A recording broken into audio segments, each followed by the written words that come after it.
Amigues i amics, quan vam començar la legislatura l'any 2014, sabíem que ens trobàvem en un moment clau per la Unió Europea i sabíem també que aquest camí de reconstrucció del projecte europeu no seria fàcil.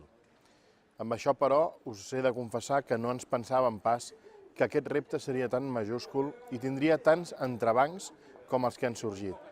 Brexit, populismes, crisi dels refugiats, terrorisme. Hem passat una tempesta molt dura. Ara el vent ens ve a favor, com deia el president Juncker, però la realitat és que encara no veiem el cel del tot clar. Per tant, ara és el moment de mirar el futur amb ambició per construir una Europa més forta, més cohesionada i més democràtica.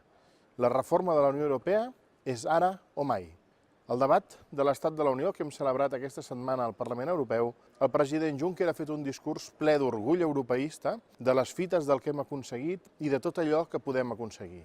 Ha fet un discurs amb propostes, iniciatives i crítiques, fent referència a l'Europa que hem de deixar enrere i a la que hem de treballar per construir plegats. El Brexit, els populismes i la polarització mundial refermen i impulsen el nostre projecte europeu. Juncker ha defensat una Europa unida que empoderi els ciutadans, més justa i proactiva, que lideri el context global. Ha apostat per enfortir la indústria i la política comercial, per liderar la lluita contra el canvi climàtic, per abordar la immigració i la dramàtica situació dels refugiats, per crear una agència europea de ciberseguretat.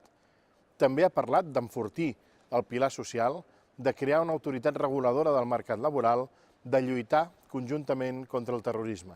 I aquest camí que ens queda per fer, l'hem de fer amb la ciutadania, apropant el projecte europeu als propis europeus. La Unió Europea només té sentit si els propis europeus hi creuen, si senten els valors que la van fer néixer, si comparteixen aquest sentiment d'europeisme. Aquest curs polític que hem començat serà el de l'inici de la reforma d'Europa. Impliquem-nos-hi pel futur del projecte europeu, pel nostre futur comú. Moltes gràcies i fins aviat.